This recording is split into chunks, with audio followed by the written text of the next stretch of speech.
All right, so we're here with Isaac Jones from Washington State. Just to kick it off, can you just kind of walk us through how you got into basketball in the first place and, a little run through of your basketball journey, where it's taking you so far? Okay. So basketball's always been a part of my life. Like my older brothers played, so I watched them. My mom was big into it. I didn't really love basketball until I got to college, but so I graduated high school, didn't have an offer, so I thought I was done with basketball. Went to work for like a year, 7 to 8 months, just solid working, and then I was just sitting for the rest. But then I got a call from my now mentor who worked at Wenatchee Valley as a head coach, and his name was Jeremy Harden. He kicked off my career. I went there and I just got better in 3 seasons there because of COVID. Then I transferred to Idaho with him. I made some noise in the Big Sky. Very blessed to do that. And then coaching staff got let go, so I had to go to a new school, and it just worked out perfectly because he went to Washington State and I followed him, and it was my hometown, so or not my hometown, my home state. For sure. And can you speak to, what that journey was like to, you didn't have any offers coming out, you were working for a while, basketball was kind of removed from your life for a little bit. What kind of got you back into it? What got you to pursue it again at Wenatchee Valley?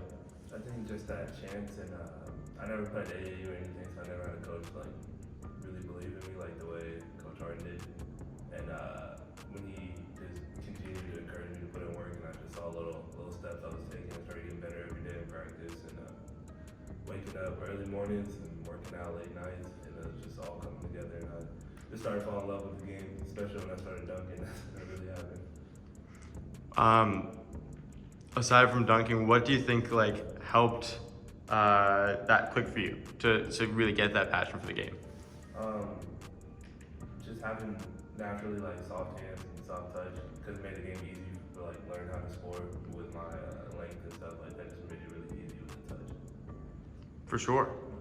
And in those years at Wenatchee Valley, how do you feel like, you grew the most? It sounds like you really got to, come into your own as a player there. Just learning what real hard work is, because there's no hours at JUCO, so I could have had a 34-hour practice, but I would still work out after. And then just changing my body, that's what really did it. Me being able to change my body and put on muscle for the first time in my life, and change my athleticism was coming in. What was that process like for you to put that intentional work into improving the athleticism, changing your body? That's, not something that comes easy, especially to someone in college. Yeah, no, it was definitely tough. I mean, there was a lot of hands on your knees, panting, hard work, sweating, and all that.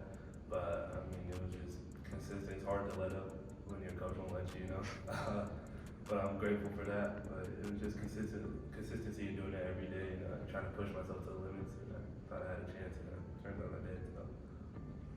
And what was driving you to put in that hard work? Was it being somewhere like here and obviously getting beyond this, or was it something else? It was, I would say it's 2 things. I never wanted to work a 9 to 5 again in my life. I did not have fun doing that. But that, and I found this as an opportunity as my platform, because I'm a very Christian guy, everything I do is for the Lord and Savior, so this is a perfect platform. It's something I enjoy doing, and it's a way I can spread the gospel. For sure. And after those 3 years, you said you followed your coach to Idaho. What was that transition like? Obviously, not just a different conference, but a different level, right? What was that like for you? What do you feel like is the biggest way you grew throughout that year? It was definitely fun. I never played against, at that time, that was the highest competition I ever played against. It's always an adjustment. But I mean, the Big Sky is slept on conference. The guard plays really good, and they got big physical bigs. So it was just cool to play against the dudes who were really good, and learn from the mistakes I was making, and adjusting to people being bigger than me, and double teams where dudes who would be 6'10" coming at me, and trying to find a way to be a better teammate. It was really fun process. For sure. And then coming to Washington State for this last year, I mean, you mentioned already someone who's from Washington. What did that mean for you to get to, play in your home state and, be around so many people that you grew up with and everything? Yeah, it was it's crazy, bro. It's surreal. Because nobody, if you knew me from high school, like I just not gonna be playing basketball at Division One level, you know.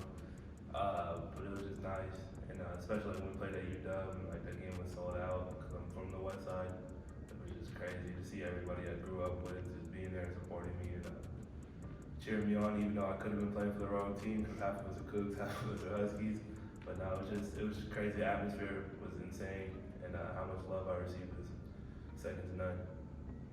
And, you know, you mentioned how people might not have expected you to be playing at the Division One level. You know, you exceeded that. You played for a very competitive team in the Pac-12, made the tournament for the first time in quite a long time. What did it mean to, you know, kind of have that strong run this year and to make the tournament, break that dry spell, and, you know, make it far with your guys?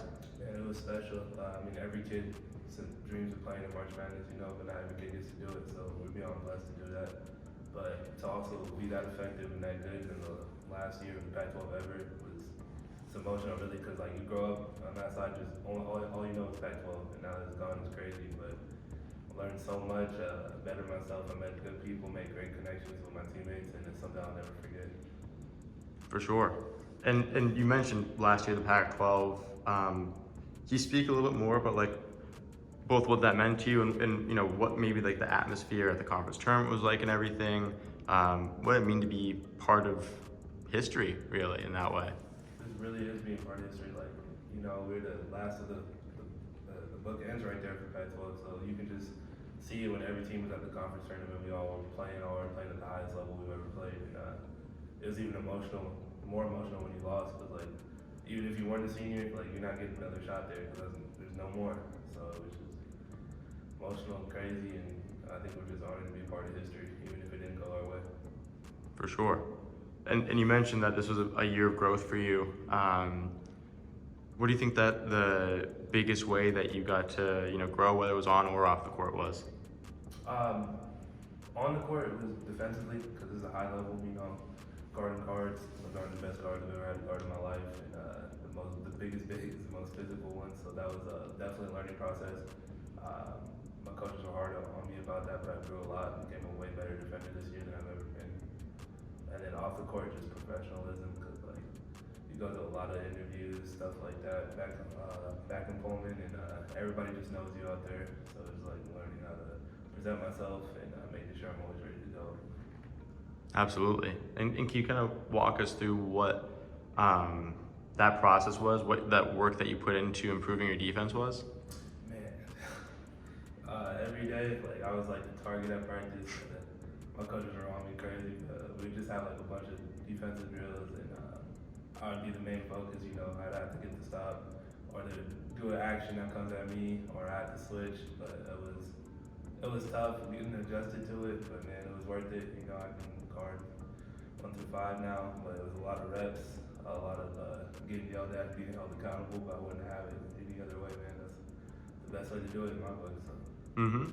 And for the season you guys had as a whole, and for your own individual success, you know, you were acknowledged by, again, being part of the Reese's All-Star game. What was that experience like for you? Man, as I said, like I never played AAU, so like that was kind of like my first AAU. Just wake up in a hotel, go play, have fun. The atmosphere is crazy, man. You know, every dude on that team was really good. Some of them are here, and I made connections with them. Those are my guys. But it's something I'm glad I accepted the invite. Didn't turn it down. It was so fun, and I wish I could do it again. Absolutely. And now you're here at the PIT. You know, we're on the last day now, but can you just kind of walk us through what maybe some of your goals and expectations coming into it were? Oh yeah, I just wanted to come here and display my motor, see how hard I can play, let them know that I'm gonna be consistent how hard I can play. No matter what I gotta do, I'm just go out there and do it. It's getting loose balls, getting steals, trying to block shots, getting on the rim running, whatever it needs. And that's pretty much what I wanted to show. And what's kind of stood out about this experience so far to you? Just how fun it is. You know, it's a serious event, but like we're all having fun out there, and everybody's being unselfish and sharing the ball. Like we all are trying to get our own, but at the same time be great teammates. So it's really fun. I'm super thankful for my team, and just being able to come over here, just talk to NBA teams is a blessing, you know. and present myself to them. Yeah, I think what I'm most grateful for is my teammates. And can you kind of walk us through, you mentioned getting to talk to these NBA teams. A lot of them are conducting interviews here. There's representatives from almost every team watching these games. With the interview process, what's that been like? Just kind of going through all that. It's been fun. I feel like I present myself well, so I haven't had any trouble with it. But just waking up in the morning and like getting an interview with the team, I thought it was gonna be nerve wracking, but it's not. We're all here for a reason, so it was definitely a blessing. I learned everything.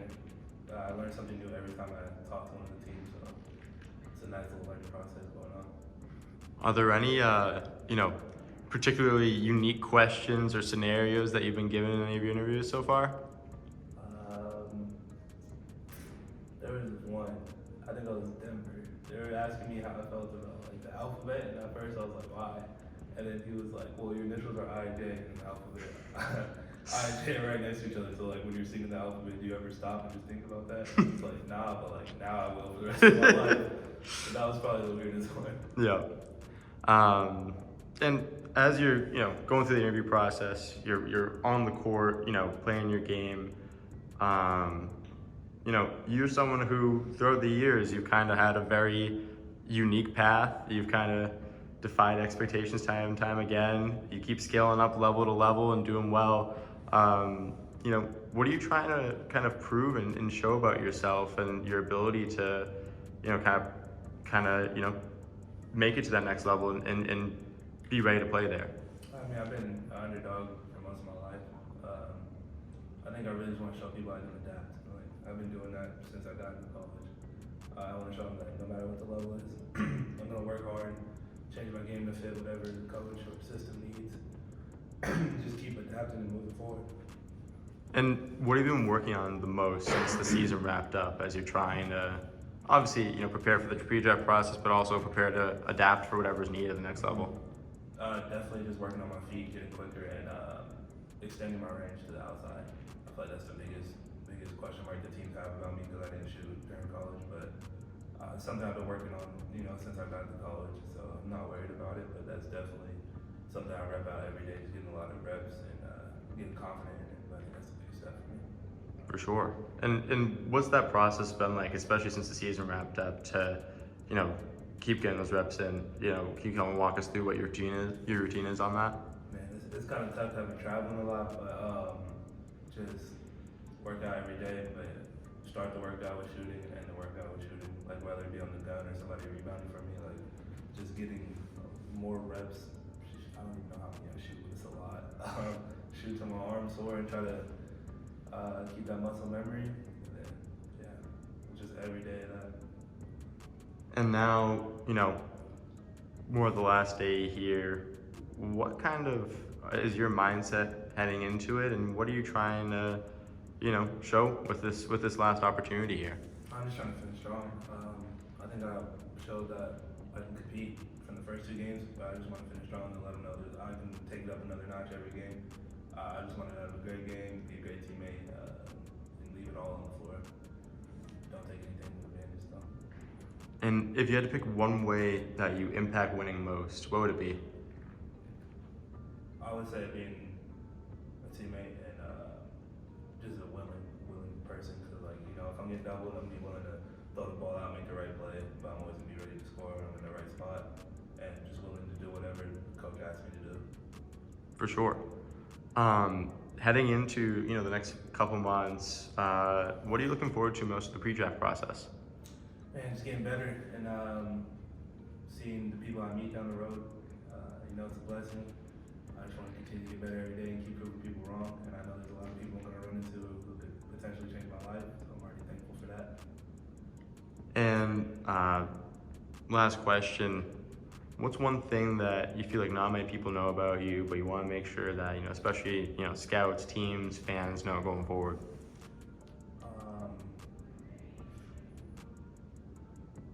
Just how strong I am in my faith. That's the whole reason why I'm doing this. That and my family. Those are the things that drive me, and that's what's going to make me successful. That's about it. Awesome.